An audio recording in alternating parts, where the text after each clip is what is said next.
Hello everyone, welcome back to our channel students. So in our previous video we have talked about the preparations of haloalkanes. So in this video we are going to talk about the physical properties of haloalkanes.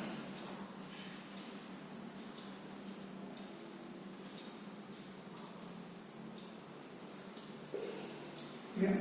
So generally all these are colorless in their pure form. Only bromides and iodides will get colored when they are exposed to sunlight. They are colorless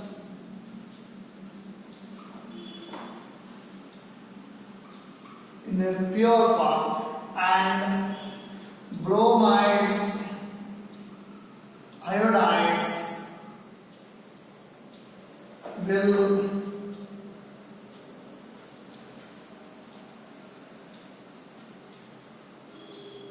will get colored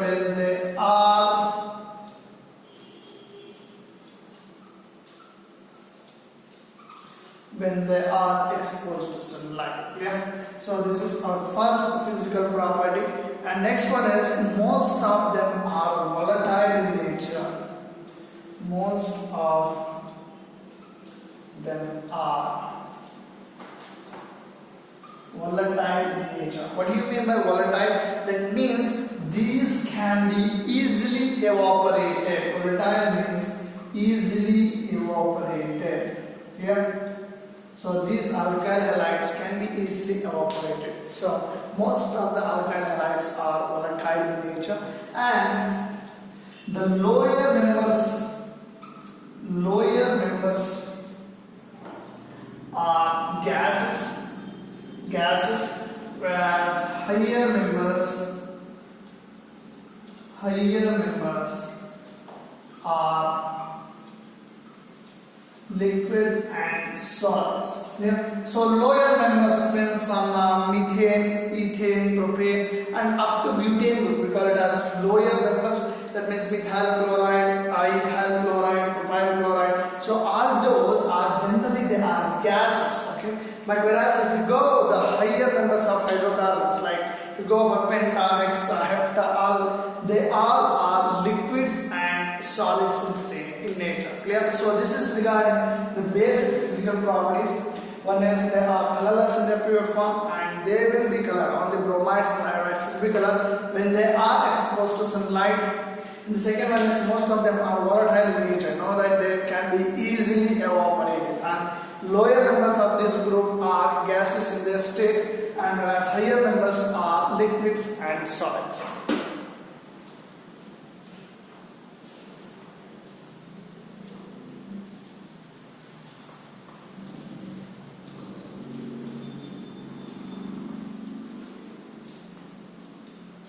So now let us go for the boiling point. Fourth property is regarding the boiling point. What happens? What is the range of boiling points in all this? It is, before that we need to know bromine and iodine. Fluorine, bromine and iodine. These are the halogens.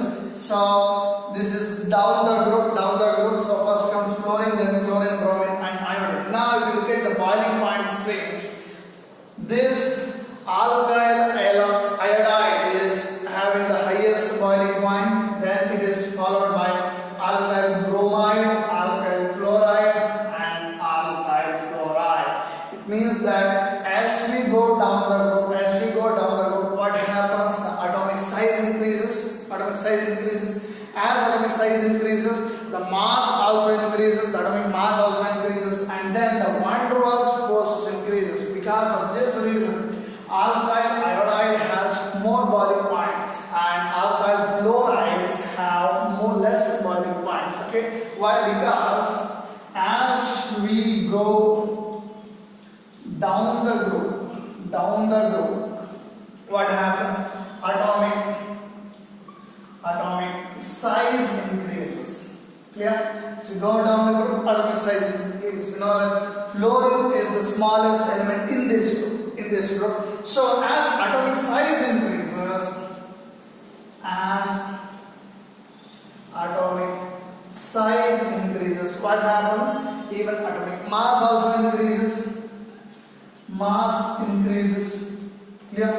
So as mass increases, the van der Waals force increases. The force of attraction. The force of attraction, we have van der Waals forces. Van der Waals forces increases.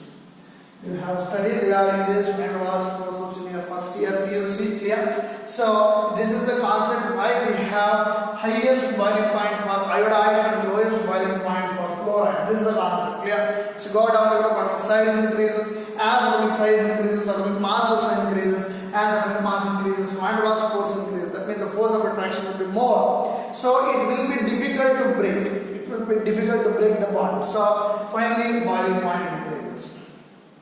So boiling point will be more. Okay, so this is the reason, this is the trend in boiling points for haloalkanes.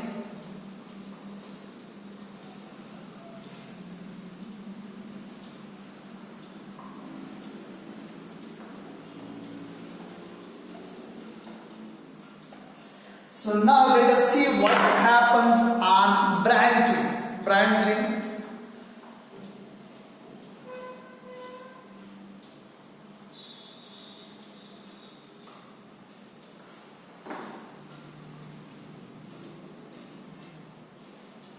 So if there is increase in branching, then the boiling point decreases. For example, if you take,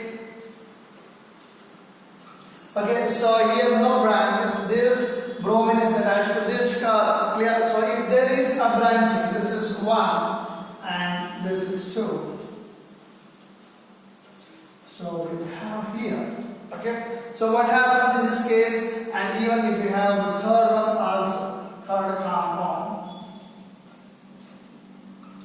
So what happens, it is the boiling point increases, increasing branching decreases the boiling point. Here there was no branch, here we have the branch and we have the branches too here. So that means this will be the highest boiling point. Highest boiling point, and this will be the lowest boiling point. Okay? So this will be the trend like this.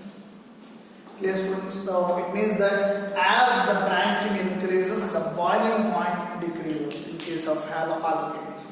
This is the fifth property.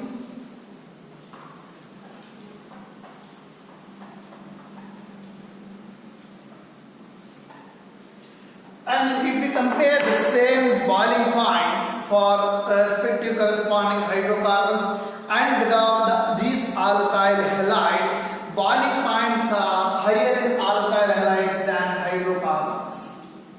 Boiling point is higher in alkyl halides than corresponding hydrocarbons. It means that, for example, if we have methyl chloride, the corresponding hydrocarbon of methyl chloride is methane. Yeah. So, because we know that if this is methane, how we got methyl chloride? This hydrogen is replaced by chlorine. So then we got methyl chloride. This is the concept we have. Clear? So this is the corresponding hydrocarbon of methyl chloride. Says that boiling point is higher in case of alkyl halides than the corresponding hydrocarbons. So this is higher and boiling point of corresponding hydrocarbon is lower. It is because, see, this is polar in nature. So polarity plays a very important role in deciding the boiling point also and even solubility also, because you have Cl minus charge and you have plus charges over here. Okay, so that means that this is polar in nature. So the boiling point is more, whereas this is non-polar, CH4. Carbon and the hydrogen doesn't have that much difference in their electronegativity. So because of this reason, the boiling point of alkyl halide is more when we compare to the corresponding hydrocarbons. We'll understand the concept of polarity when we are talking about the solubility.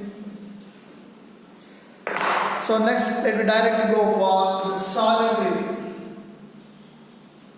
Solubility.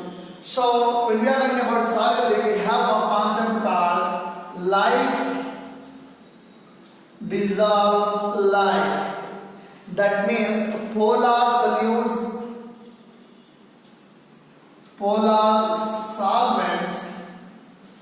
dissolves polar solute. So now you need to know about polar and non-polar. So we know that water is a polar solvent. Water is a polar solvent. Why we call water as polar? Why we call water as polar? Because we have hydrogen and oxygen. The concept of polar or the concept of polarity is dependent on the electronegativity difference. Clear? So concept of polarity is dependent on electronegativity difference. If we want to call this water, hydrogen and oxygen, two molecules of hydrogen, combination of hydrogen and oxygen, we want to call this as polarness. The electronegativity difference between oxygen and hydrogen should be more. Clear? What do you mean by electronegativity now? Electronegativity is the capacity to attract the shared pair of electrons towards them. As I did that, we are going again back to the basics.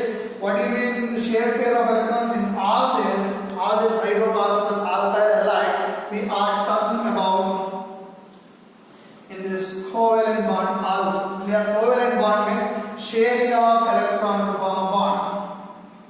Sharing of electron to form a bond. Whereas ionic bond, these are the things you study in your first PUC. So ionic bond is transfer of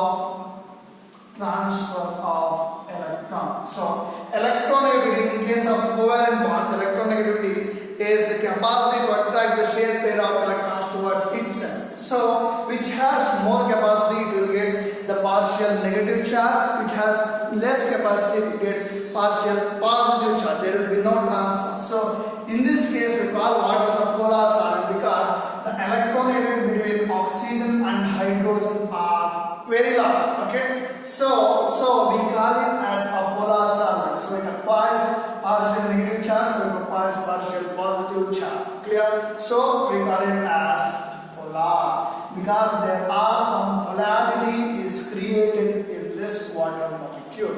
Clear?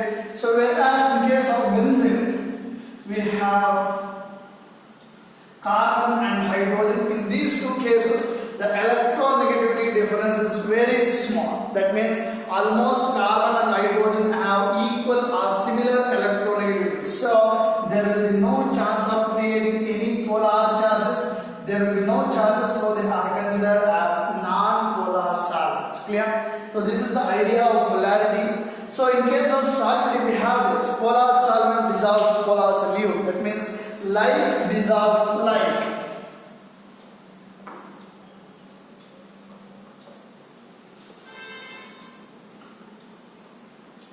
Like dissolves like. So these alkyl halides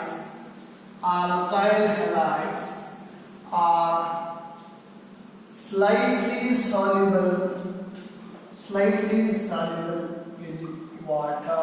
That means we have water like this. Clear? So it has partial negative charge, it has partial positive charge. Let us take an alkyl halide CH3Cl. So when this can be dissolved in this, when the energy of this alkyl halide is able to break this hydrogen bond, then it can be completely dissolved in case of water. Clear? So whereas here slightly soluble, because the energy which is released from this alkyl halide is not able to break the hydrogen bond completely, breaks only partially. Clear? Because of this reason, alkyl halides are slightly soluble in water. Okay students, so this is regarding the physical properties of haloalkanes.